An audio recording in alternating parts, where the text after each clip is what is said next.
Hello guys, ito ako ngayon. Papunta ako sa palengke. Sobrang init. Itong ano ko, itong damit ko ay maganda siya para sa malamig at sa kamay. Ay sa mga ano pala dyan, sa mga nababahala dyan sa gera ng Iran at saka Israel. Wala tayong magagawa dyan dahil gobyerno nilang may control. Hindi naman madali mapauwi ang mga OFW kasi maski nga dito sa ano, sa lugar na sa bansa na naroon ako, hindi na basta-basta makakapasok ang mga aeroplano dahil stricto na sila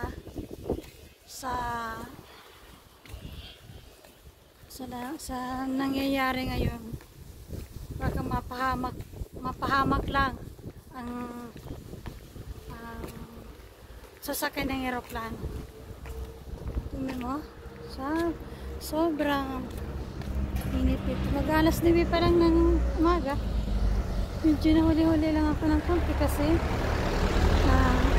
may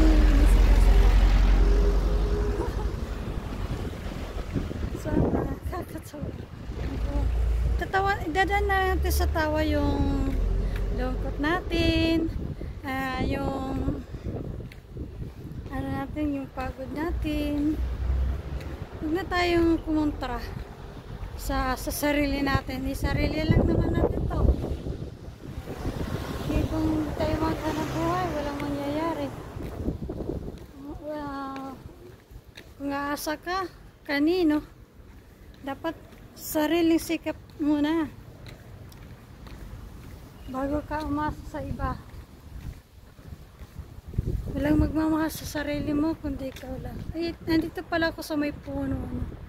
Medyo magaan-gaan yung pakiramdam ko.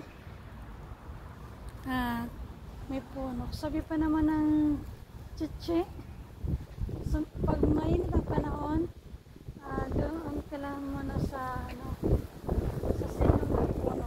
At ikay makakaramdam ng refresh. Sige, continue tayo. Ito tayo sa tindahan.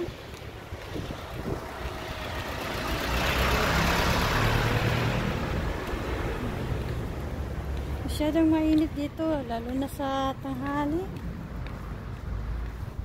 Pero maganda dito, ano ko. Walang payong dito.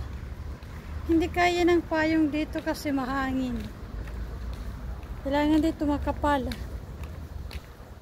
Nakapal ang shade.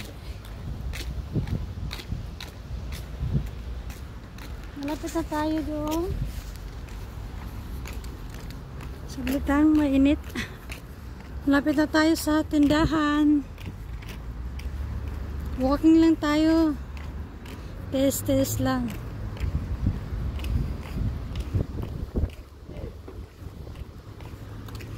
Dito yung parking area nila. Saka nagbabatigas kayo PBBM na hindi daw tinutulungan mga OFW. Sa ngayon, sa kondisyon ng kanilang lugar, mahirap magdesisyon agad na matulungan sila. Unang-una, saan sila sasakay? Aeroplano lang naman ang pwedeng sakyan.